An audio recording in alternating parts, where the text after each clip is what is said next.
Ganga news के जरिए हमके देखी सबके प्रणाम बाहो भैया आशीर्वाद दे दिया जाए ठीक ना। लेकिन ये जो चल रहा है, मैं इसमें ये खुशी की बात है कि आप लोगों ने सुर संग्राम लाया। लेकिन जो ये सुनने में आया कि साई प्रोडक्शन जो करवा रहा है, मेरा कहने का मतलब है कि आप उस व्यक्ति को भेजिए जो अच्छा हुनरबाज हो, अच्छे लड़के को सिलेक्ट कर सके। अब ऐसा नहीं है कि मैं हुनर दिखा दिया तो हुनर तो देख नहीं रहे, आप स्मार्ट चीज देख रहे हैं कि चाहे वो लड़की हो या लड़का हो, कोई डाल दिया तो उसको सिलेक्ट कर लेना है, जो नहीं डाला है बेटा अगले साल की तैयारी करिए, आप क्या गाते हैं। तो इससे कोई आगे नहीं बढ़ सकता है। आप एक तरफ से आप अपने कमाने का धंधा बचा रहे हैं, तो वो नहीं होना चाहिए। आपका एक ऑडियो भी उन लोगों से बात जो कर रहे हैं वो भी मतलब कि रिकॉर्ड किए थे क्या, कैसे किए थे? काफी बकझक हो रहा था उस मेरे ऑडियो में। पास फोन आया, एक है जो कि कल्पना पटवारी जी को मानते हैं, जिसका नाम है शैलेंद्र सिंह। उन्होंने फोन किया कि भाई बेटा आप जो बोल रहे हैं उसे जानते हैं आपके ऊपर मानहानि का हो सकता है। तो मैंने बोला कि अगर मेरा गुनाह रहेगा तब ना, और मैं जो सच्चाई है वो सामने मैं बोला हूँ। जब कोई कलाकार जाता है, अगर इंडियन आइडल भी होता है ना, तो जब लड़का खड़ा होता है तो बोला जाता है कि बेटा कंफर्टेबल हो, पानी पीना है, ठीक हो, कोई दिक्कत कोई प्रॉब्लम नहीं। तू अगला गाता है, अगला कोई वहां पे देर से कहाँ से आया है, मैं तो दिल्ली से आया था, वहां पे ऑडिशन देने के दिन भर आदमी खड़ा रहा, फिर इधर का उधर करके लाइन से हटाया गया। जब लगातार मेहनत के बाद आदमी जैसे गाना गाता है, उसे मेहनत के बाद मैं जब वहां पे गया तो आपने रेडी पार के बोला। दूसरी बात कि मुझे बाहर कर दिया, जैसा लगा कि मैं जैसे गेटवा फिर मैं अभी ढूक रहा हूँ। तो ये चीज नहीं होना चाहिए। आपने हमारा उम्मीद तोड़ दिया, और ऊपर से हमको सिखा रहे हैं कि बेटा आप अगले साल की तैयारी करिए, बहुत कमी है। आप आए हैं लेने के लिए ऑडिशन या म्यूजिक डायरेक्टर जो भी है, आप मेरा गाना उठा के सुन के देखिए। मैं आपको वहां से लड़ाई तो नहीं ना कर सकता हूँ। लेकिन अगर आपको लगता है कि मैं पहली बार गा रहा हूँ या मुझे नहीं गाने आता है, तो भोजपुरी के जितने सिंगर हैं, पवन भैया को छुड़ा करके उन सभी सिंगरों के सामने आप मेरा गाना बजा के देखिएगा, फिर पता चल जाए कि मैं पहली बार गा रहा हूँ या मैं अभी सीख रहा हूँ। अच्छा, ये कहाँ पे हुआ था आपके साथ? ये बनारस में हुआ था, जो कि ज्ञानदीप जो स्कूल है उसी में इन लोगों ने मतलब अपना किया था, और वहीं पे हुआ। हाँ। अच्छा, ये बताइए कि अभी तो हर जगह पे चल रहा है, मतलब कि यूपी, बिहार, दिल्ली, मतलब कहाँ कहाँ अभी ऑडिशन जो है कि जो कि चल रहा है अभी? ऑडिशन देखिए, जितना भी हमारे भोजपुरी को सुनने वाले हैं, पटना हो गया, रांची हो गया, गोरखपुर, बलिया हो गया, हर जगह हो रहा है। लेकिन इसमें पहली बात की देखिए, जैसे हम कलाकारी लाइन में है, तो उसमें भी ज्यादातर तो बनारस में नहीं मानिएगा, ज्यादातर लड़कियों को सिलेक्ट किया गया है।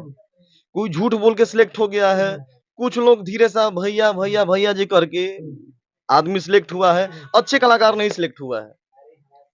देख सकते हैं, ये बहुत बड़ी बात बोल रहे हैं कि जो कि संग्राम से बहुत सारे लोगों का कैरियर जो है ना वो बना। जैसे मोहन राठौर को आप लोग जानते होंगे, सूर्य संग्राम विजेता बने थे कि आज मतलब कि उनका नाम पहचान कहीं ना कहीं मिला है। और ये भी पवन सिंह के ही आवाज में गाते हैं, तो ये भी सोचे कि मैं भी जाऊं अपना वहां पे गाऊं। लेकिन इनका साफ तौर से कहना है कि जो पहले से सेट करके रखा जाता है उन्हीं लोगों का वो लोग चुनते हैं, यही बात है। देखिए, पहली बात कि मैं ऑडिशन देता नहीं।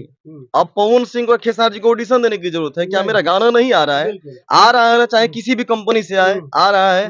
लेकिन जब हमारे भाई बोले कि भैया आप गाते तो लगता है कि पवन भैया गा रहे हैं, बोलते तो लग रहा है पवन भैया है, चल रहे तो लग रहा है पवन भैया है, तो हमारे पापा बहुत दिन के बाद हमारे से एगो चीज बोलना कि बेटा हमसे थोड़ा-सा नफ़रत करते हैं, थोड़ा बहुत होता है ना कि आदमी दुनिया की निगाह में कुछ भी है, लेकिन बाप की निगाह में वो नहीं होता है।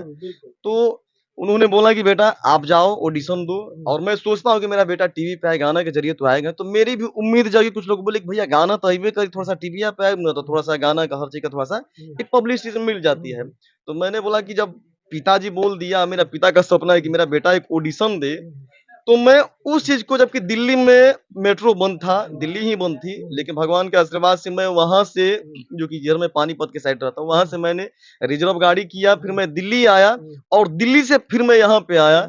और यहाँ पे जब हम लोग ऑडिशन की तैयारी करते हैं, कुछ लड़के को तो बस ऐसे करके जैसे फर्स्ट राउंड में पार कर दिए, सेकंड ईयर में जाकर के जैसे कुछ बोल दिया, रेडी पार किया, कुछ बोल दिया, तो उसको रिजेक्ट कर देना है। किसी को गोरखपुर बुला करके वहाँ से भी रिजेक्ट कर देना है। ये लोग सही डिसीजन नहीं ले पाते, क्योंकि सही लोगों को आप लेने के लिए ऑडिशन नहीं भेज रहे हैं, उसको भेज रहे हैं जिसको खुद ही नहीं पता है कि सुर कहाँ से लगाया जाता है, बस गा देता है, बस हो गया। हाँ भाई, ये तो मोहन राठौर है, ये मनोहर जी हैं, बहुत बढ़िया गाते हैं, इनके सिवा और कोई गाता ही नहीं है।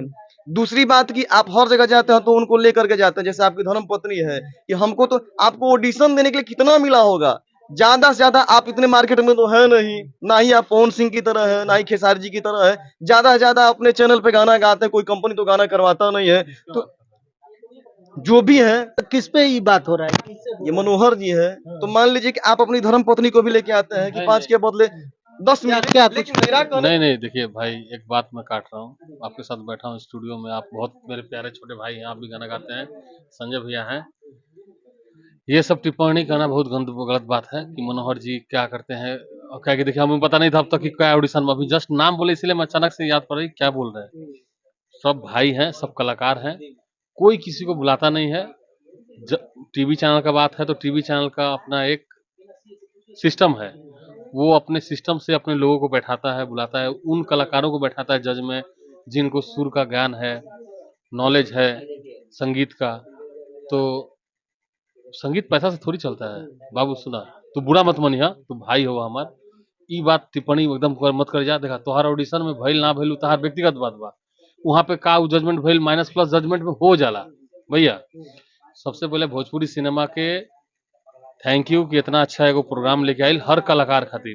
भाई हमर गइल, भाई नाराज बा, भाई नाराज बा कि भाई के संग हो सकला भाई जो एक्सपेक्टेशन लेके आइल बजेंगे अपन दर्द बतेले कि दिल्ली से पानीपत G20 खातिर बंद रहे, तो G20 खातिर बंद रहे तो यही गाड़ी रिजर्व करके पैसा लागल, ई गरीब तनी परिवार से बिलोंग कर लेंगे, पापा जी पंडित जी हमें, तो ये अपन दर्द ब्याह कर रहे कि अपन पैसा लगा के गईनी गईनी गईनी गाना गईनी 2-4 गाना सुने के चाहत रहे, तो ये में ना घबराए के फिर तोहर तो गाना हर कंपनी से आयला जाएला, बात ठीक ना। घबराने का नहीं है, बात मेरा नहीं है। मैं तो ये जब पापा बोले कि ऑडिशन दे, मैं मना कर दिया था कि मैं नहीं जाऊंगा, लेकिन जब एक बाप के सपने को आपने तोड़ दिया, पहली बात मेरा गाना तक पूरा नहीं सुने, ना मुझे बोलने दिए कि हाँ बोलिए, ये भी नहीं कि बेटा ठीक हो। अब सबका ऑडिशन आपने रिदम पे ले लिया, अब मेरा ऑडिशन, पहली बात मेरा प्रोफाइल नीचे कर दिया।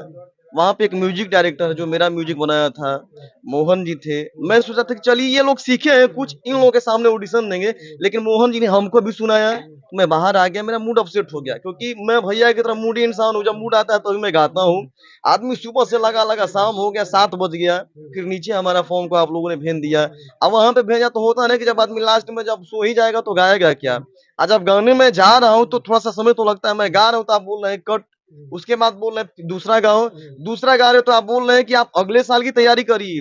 तो कहावत है कि हम जिसे सीखते हैं, किसी का शादी होता है तो बाहर कमाने के लिए चला जाता है, तो आता है तो बोलता है कि डैडी जी आप क्या कर रहे हैं, आपका बाल पक गया, थोड़ा सा आप डाई मार लीजिए ताकि आपकी बहू देखेगी ना तो गलत होगा, थोड़ा सा आप 55 में है लेकिन 25 में है, नहीं, लेकिन आप उस चीज को देखिए कि अगला बोल क्या रहा है, अगला गा क्या रहा है, नहीं जानकारी है तो आप वहां से कहते भाई फर्स्ट ईयर में आपका सिलेक्ट है, दूसरे राउंड में वहां पे होगा तो मोहन वहां पे बैठा रहेगा, मनोहर जी बैठे रहेंगे, देखेंगे वहां से डिसलाइक होता है तो बेटर है। लेकिन यहाँ पे कुछ है ही नहीं, एक ब्रांड स्टूडियो में गाना, एक लोकल में गाना, अंतर हो जाता है ना। तो आप ये चीज को देखे होते, नहीं तो हमको ये बताइए कि अगर आप लोग सिलेक्ट करते हैं, आप बहुत अच्छे गाते हैं, चाहे वो हिंदी का हो या भोजपुरी का हो, तो आप लोगों ने जिसको चुना है वो भोजपुरी का या हिंदी का सबसे बड़ा सिंगर क्यों नहीं बना है? नहीं बना है क्योंकि आप लोगों का सिलेक्शन सही नहीं होता है। नहीं, अगर सिलेक्शन होता तो आपने हिंदी में देखा होगा, जुबियान नोटी को भी छांटा गया था, मैथिली ठाकुर को भी, ऊपर से अरिजीत सिंह को। और मेरा कहने का मतलब है कि आज की डेट में बिना अरिजीत सिंह के और जुबियान नोटी के तो बॉलीवुड चलता भी नहीं है, भले एक दो किसी और सिंगर गा देता है। अब भोजपुरी में भी है, अगर मैं किसी के जाता हूँ तो मुझे गर्व की बात है कि मैं पवन भैया का मैं शिष्य हूँ और पवन भैया जैसा मैं गाता हूँ। लेकिन उन्हीं से भोजपुरी चलती है और उन्हीं को देख करके सब लोग गाते हैं। तो अगर वो भी अगर ऑडिशन देंगे तो आप लोग, जब जैसे खेसारी जी ने बोला नहीं कि पवन जी अगर रात में भी या कहीं पे भी अगर गुनगुना देंगे तो उनको कभी खाने की दिक्कत नहीं होगी, लेकिन जब उन्हीं के जैसा शिष्य गा रहा है तो वो दिख रहा है ना कि नहीं, ये तो है कि यहाँ पे ये लीजिए। और दूसरी बात कि अगर आप लड़की रहते ना तो शायद मैं सिलेक्शन कर देता, लेकिन नहीं है, इसलिए बेटा मेहनत करो।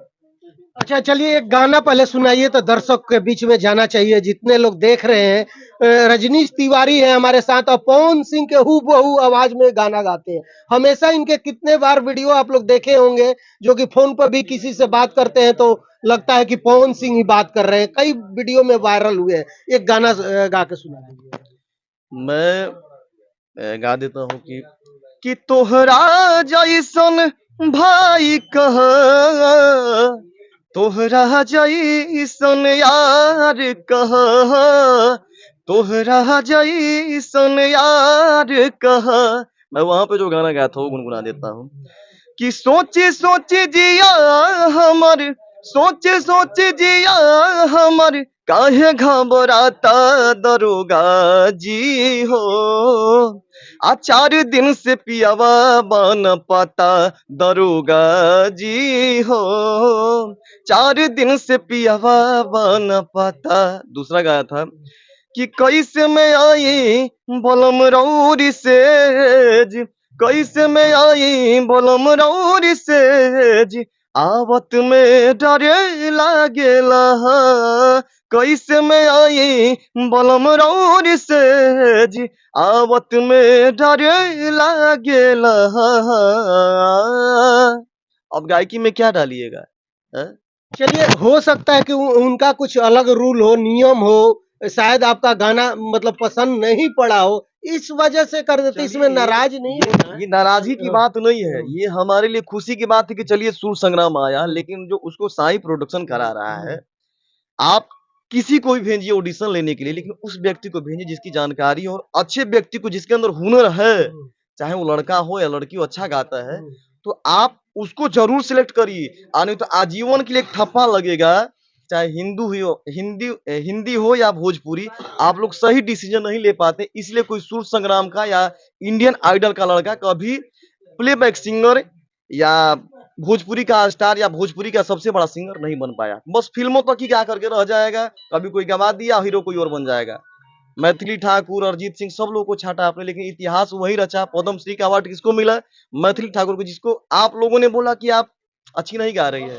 लेकिन ये डिसीजन आप लोग छोड़ करके अच्छे डिसीजन लीजिए, ताकि हर कलाकार आगे बढ़े। जो मेरे साथ हुआ है वो किसी के साथ नहीं हो, और मुझे वो कहना भी नहीं है कि आप सबको आगे बढ़ाइए, लेकिन अच्छे से डिसीजन लेके। ये बताइए कि कैसे देखते हैं इनका इनका जो है ना कहना है कि साफ तौर से अच्छे मतलब कि गायकों का ये लोग सिलेक्शन नहीं कर पाते हैं, तो मोहन राठौर और बहुत सारे लोग वहां वहीं से तो निकल के आगे बढ़े हैं ना। तो ये कहते हैं कि ये सब पैसा लेकर के या चाहे कैसे करके गलत तरीके से एंट्री देते हैं। मैं यही बता ना? दूं, फॉर्म का पैसा कुछ नहीं लग रहा है। जैसे मान लीजिए हम कहीं पे जा रहे हैं तो भैया भैया भैया करके 100-200 पॉकेट में डाल दिए। ऐसा भी नहीं कि 10,000 डाल दिए, नहीं। लेकिन फिर भी अगर लड़का अगर आपको 10 रुपए खिला दिए तो उसको देखिए, अगर हुनर है तो उसको सिलेक्ट करिए। नहीं हुनर तो अलग बात है, लेकिन आप उसको डिसलाइक करके उसका जो उसके अंदर फीलिंग है ना, उसको आप मार रहे हैं। जिसकी वजह से कितने लोग हैं हमारे साथ के, जो कितने लड़के कलाकारी करके कलाकारी छोड़ दिया, आज कंपनी में कमा रहे हैं। हम ही कभी-कभी डिप्रेशन में चले जाते हैं, लेकिन रितेश भैया का आशीर्वाद है, आप जैसे लोगों का प्यार है कि आदमी गा रहा है। नहीं तो ऐसे भोजपुरी में ऑडिशन लेंगे, ऐसे लोग हैं कि लोग कलाकारी छोड़ देंगे। कैसे देखते हैं इनकी बातों को? कैसे आप भी बहुत सारे कंपनी में काम किए, बहुत सारे गायकों के साथ रहते हैं, हमेशा गाना गवाते हैं, कैसे देखते हैं इनको? देखिए, सबसे पहले तो हम ये कहेंगे संजय भैया कि टीवी चैनल का सेक्टर अलग है और यूट्यूब का सेक्टर अलग है। टीवी चैनल पे हमेशा विदाउट ऑटो ट्यून में गाने वाले, शास्त्रीय संगीत को क्लासिकल सिंगर मतलब शास्त्रीय संगीत जानने वाले को चुनते हैं लोग। वो ये देखते हैं कि इसको इनके पास वेरिएशन कितना है। और भाई को मैं इस तरह से देख रहा हूँ, भाई की पूरी बात सुन रहा था इस स्टूडियो में बैठ के, तो रिकॉर्डिंग हम लोग कर रहे हैं बैठ के। रिकॉर्डिंग के दौरान हमारा भाई भी आया, रिकॉर्डिंग है भाई का। हम इसकी बातों से इतना ये समझ पा रहा हूँ कि ये बेचारा दुखित है कि हम पब्लिक ट्रांसपोर्ट बंद होने के बावजूद अपना पैसा खर्चा करके दिल्ली से पानीपत से चल के दिल्ली, दिल्ली से चल के बनारस आए और हमारा 2 गाना भी ढंग से नहीं सुना गया। इनका ये दुख है पहला। दूसरा दुख इनका ये है कि माइनस प्लस कुछ भी होता थोड़ा सा जजमेंट ठीक से मिलता। अच्छा, ये गायक हैं तो हर गायक को ये फील होता है कि हम क्या इतना गंदा गा रहे, इतना खराब गा रहे कि हम सिलेक्शन नहीं हुए। तो ये इनका भाव है। और भाई को मैं ये बोलूँगा आपके चैनल के माध्यम से, जो हमारे अगर ये वीडियो को देखते हैं जज, और मनोहर जी तो हमारे बहुत प्रिय मित्र, बहुत खास भाई हैं। अलका जी भी अलका जी ही थी ना? अलका जी हमारी बहुत अच्छी गायिका है। अलका जी और मनोहर जी का गायकी का कोई जोड़ा नहीं है, ये सच्ची बात है, सच बात बोलना चाहिए। तो मनोहर जी और अलका जी का गायकी का कोई जोड़ा नहीं है, क्योंकि लोग ऑलरेडी पहले से बहुत सारे रियलिटी शो को अटेंड किए हैं। तो कहने का मतलब है कि भाई का तो माइनस प्लस जो भी हुआ है हो गया है, इसमें ध्यान नहीं देना है। और भाई को ये कहूंगा, कभी भी किसी को जज मत करिए, कभी किसी को गलत मत बोलिए। ये भोजपुरी हम लोग का एक परिवार है, हर सिंगर एक दूसरे से जुड़े हुए हैं, हर कंपनी एक दूसरे से जुड़ी हुई है, आप भी जुड़े हुए हैं। और खूब तन मन धन से मेहनत कीजिए, लगन से काम कीजिए। किस्मत में लिखा होगा तो आप यूट्यूब से चमक जाएंगे, यूट्यूब का ही जमाना है। और टीवी चैनल मेरे भाई हमेशा टीवी चैनल का सेगमेंट, टीवी चैनल का काम, मैं ऑलरेडी टीवी चैनल में काम कर चुका हूँ 1 साल। बहुत बड़े टीवी चैनल आप गए थे देखने के लिए। तो टीवी चैनल का सिस्टम अलग है। टीवी चैनल वाले कभी भी ऑटो ट्यूनर को नहीं सिलेक्ट करते हैं, जिनके वॉइस ऑटो ट्यून ना हो उनको सिलेक्ट करते हैं। तो बहुत सारी बातें, टीवी चैनल का बहुत सारा क्राइटेरिया उसको मेंटेन करना पड़ेगा। मैं एक चीज बोलूंगा कि जैसे इंडियन आइडल के जो मेन जज होते हैं, बैठते हैं, ऑडिशन लेते हैं और फिर लास्ट तक वही रहते हैं। भले मान लीजिए कि आदमी कुछ लोगों को बुला लेता है, हीरो को और सिंगर को, तो उसी तरह मैं कहूंगा कि जो उसमें जज है, चाहे वो मनोज तिवारी जी हैं या दिनेश जी हैं, आप खुद आकर के ऑडिशन सामने से दिलवाइए, मेघा तभी कोई। ऑडिशन में, हाँ, मेघा में मेघा ठीक इंडियन आइडल से तो बड़ा नहीं है। इंडियन आइडल में क्यों, वहां पे जो बैठते हैं कुर्सी पे वो आते हैं, यहाँ पे आते हैं ऑडिशन लेने के लिए। आपके पास पूरा साल समय है, भले आप 2 महीने के बदले 3 महीने कर लीजिए, लेकिन आप खुद देखिए और वहां पे रहिएगा तो उससे हौसला मिलता है कि नहीं हमारे सीनियर आए हैं, सीनियर लोग ऑडिशन लेते हैं, तो एक हौसला मिलता है। आप मान लीजिए अब कलाकार ही और मेरे साथ गाने वाला ही लेगा और मेरे अंदर कमी नहीं है, लेकिन फिर भी अगर कमी में छांटेगा ना, तो हम भाई भाई में लड़ाई हो ही जाती है। तो उस लड़ाई को आप लोग दूरिया में मत बदलिए, क्योंकि कलाकार किसी से मतभेद नहीं है, लेकिन आप आ करके देखिए, अच्छे से ऑडिशन लीजिए कि ऑडिशन सही से हुआ या नहीं हुआ है। तो पहले देखिए, वीडियो कॉल भी कर सकते हैं, हाँ कौन लड़का कैसा गाता है, लेकिन आप लोग को समय नहीं है, बस कलाकार का हौसला तोड़ नहीं, देना इसका है। सारा वीडियो बनता है, जाता है डाटा कंपनी में। आप जो ऑडिशन दिए ना, इसका डाटा कंपनी में जाएगा, पूरा वीडियो हो रहा होगा। अब देखिए, और ये भी है कि जिसका आप जैसे सबका इलेक्शन ले रहे हैं, तो उसी तरह सबको रिदम पे ही लीजिए। ऐसा नहीं कि कुछ लोग का मैं रिदम पे ले लिया, आप कुछ लोग को ऐसे बाल्टी जैसे माइक में गवा दिया, तो उससे उसका कलाकारी, उसका वॉइस नहीं देखा जा सकता है। तो आप बेटर से करके ऑडिशन लीजिए, ताकि कोई भी कलाकार अच्छे से आगे जा सके। चलिए एक बार चलते चलते फिर एक गाना कोई सुना दीजिए। कि का बतलाई दिल के हलिया, का बतलाई दिल के हलिया, धड़केला तुहरे नाम से, भगवान बनौले बड़े हमारे भैया के आराम से, भगवान बनौले बड़े रउआ के बड़ी आराम से। चलिए देख सकते हैं ये अपना दर्द बयां कर रहे हैं, संग्राम से इनको मतलब कि निकाल दिया गया, मैं यही कहूंगा ना।